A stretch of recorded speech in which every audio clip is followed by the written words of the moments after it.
first thing that came to me was the audio tape, which he sent to me in January of 2004. He didn't call me and let me know that he was sending it, but one day I just checked my mail, to pick up my mail, and there was a package from my father. There was no explanation of what was on this tape, so I just put the tape in my cassette recorder, and in it he outlines his knowledge of the conspiracy, which was codenamed The Big Event.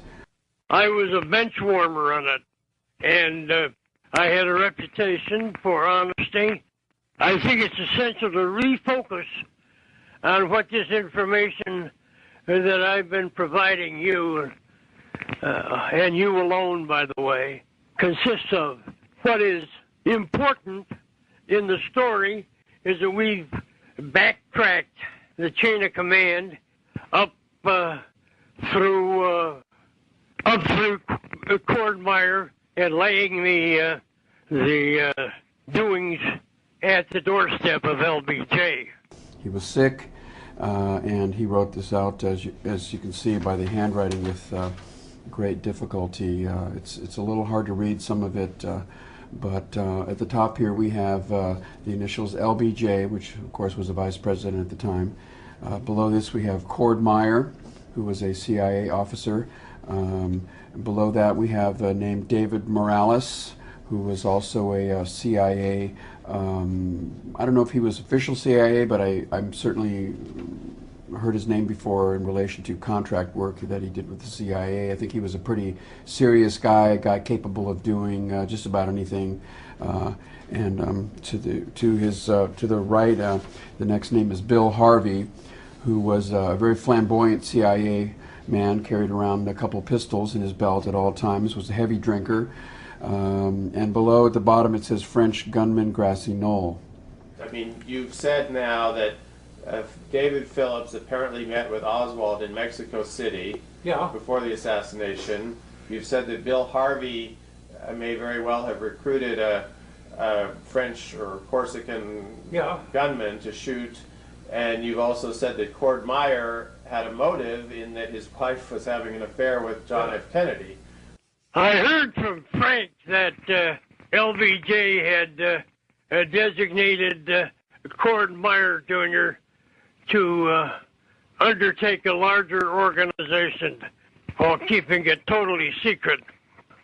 I think that LBJ settled on Meyer as an opportunist, Perrin like himself of Perrin, and a man who had very little left to him in life ever since JFK had taken Cord's wife as one of his mistresses, and of course could not number Cord Meyer among JFK's admirers. Quite the contrary. So now you have three CIA officials who had, let's say, the means, motive, and opportunity, or some connection to kill Kennedy. That's true. But Johnson, as we all know, was a very corrupt president. Yeah. Very capable of doing evil deeds, don't you think? Unquestionably. And if he wanted something done, he may have turned to someone like Bill Harvey, right, who was also extremely corrupt, right, and a psycho, basically. Yeah. Oh yes. I could just visualize Harvey and LBJ forming a kind of a thieves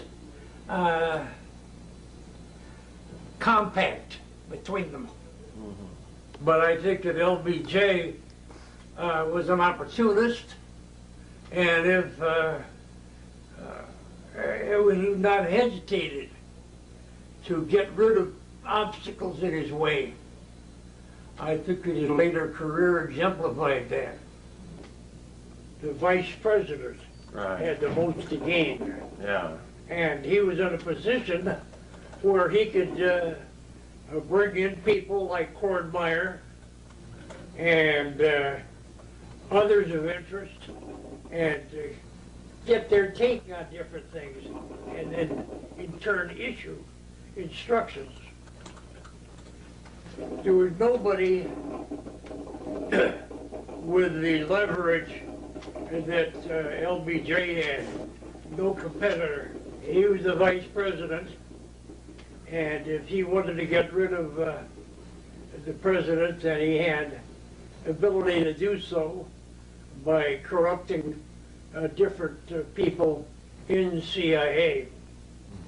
And he had to do it with the limitations of CIA because there was no other group that honored, if I could use that term, honored the clandestine limitations the way CIA did.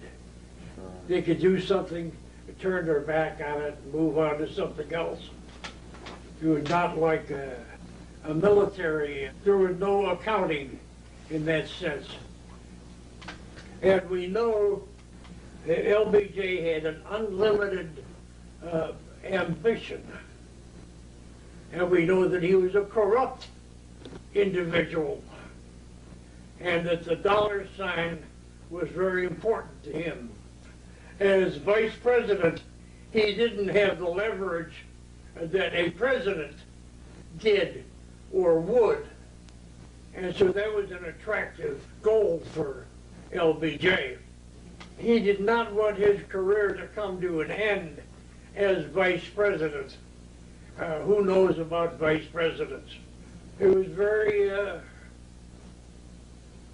very important to him that he take advantage, as to the extent that he could, as vice president, because just a few things had to be accomplished. He had to kill Kennedy, have him killed, I should say, and be guilt-free himself. That he could go on and do what he wanted to do as President of the United States. It was a very tempting and almost a logical move on his part. I keep thinking about Bill Harvey, call Harvey and say, look, there are some things I want to have done. I mean, Harvey didn't want just an additional CIA salary. He wanted to move on.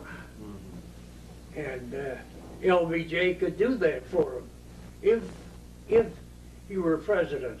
Right. He couldn't do much for Harvey or anybody as vice president. That was why he used Harvey as being available and corrupt.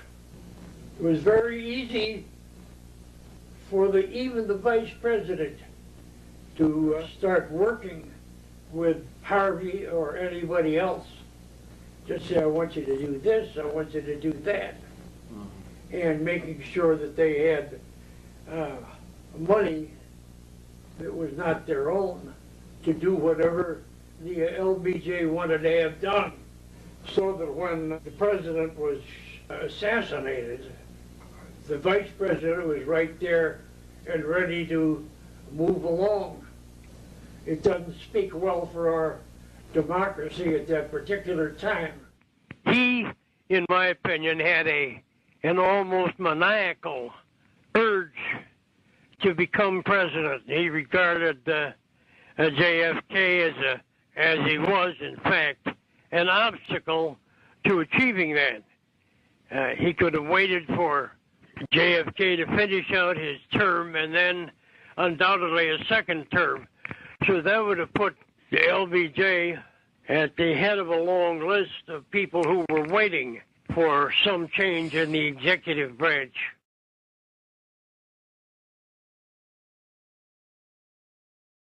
Harvey was just a very strange and complicated individual. A lot of people have sort of suggested that he was, that alcohol had taken control of him. First of all, he never should have been put in that position. I don't think that he had a pristine connection with anybody. Always had a gun on him, yeah. Particularly in Rome.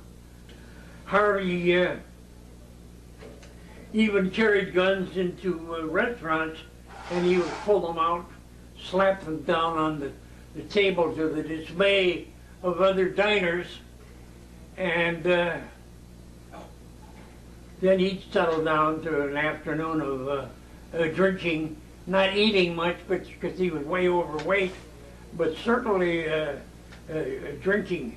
He had been a deputy to Angleton, and very deeply involved in counter-espionage activities. Well, Harvey had written in a memo at one point when he was running the executive action program that he wanted to use Corsicans. Yeah, wanted to use what? Corsicans. Yeah. As hitmen. Do you think it's possible that when he was in Rome that he might have recruited a Corsican assassin to kill Kennedy? Yes. It is possible. I mean, it's one thing to set yourself up in splendid isolation, and it's another thing to use that isolation as a tool, right, so that you're not an immediate suspect in the case of a capital crime. Right, right, because he was in Rome. Is that understandable? Yeah, Okay. very. My understanding is that Harvey had a very severe clash with Bobby Kennedy around the time of the missile crisis, and that Kennedy basically I think it was said, "Get rid earlier of than this guy." that. And he posted an old slogan somewhere in the agency premises that said, the tree of liberty must be nourished by the blood of patriots. And this incensed Bobby Kennedy. And they clashed on that particular point. Seems ridiculous. You would think that Bobby would have embraced that particular philosophy, but he did not. And I guess he figured that Harvey was trying to steal some of the glory of whatever was going on in those days. During the Cuban Missile Crisis, everything was extremely tense, and suddenly it was discovered that Harvey had sent a team of people into Cuba, and the Kennedys were very concerned that this crisis might explode into nuclear war. And Robert Kennedy particularly was in a rage when he heard that this loose cannon had added a further element of unpredictability to the situation. Harvey hated the Kennedys. After the Cuban Missile Crisis, he had a confrontation with Bobby Kennedy that virtually ended his career, exiling him to an intelligence station in Rome. We had a terrible experience with the ones that were handling it at the time of the missile crisis. They were going to send 60 people into Cuba right during the missile crisis. Nobody knew what they were doing, and we pinned it down to the fellow he was supposed to be in charge, and he said we planned it because the military wanted it done, and I asked the military, and they never heard of it. Oh my God. This is the same fellow who did put the tunnel under Berlin, and so he was, you remember that tunnel in 1948? They constructed a tunnel under and built it up into the intelligence office of the, which was a hell of a project. But he did that better than he did this. Of course, I was furious because I said, you're dealing with people's lives. And the best of the Cubans, and they're the ones that volunteer, and then you're going to go off with a half-ass operation such as this. We had a meeting at the Pentagon. I never saw it, never seen him since.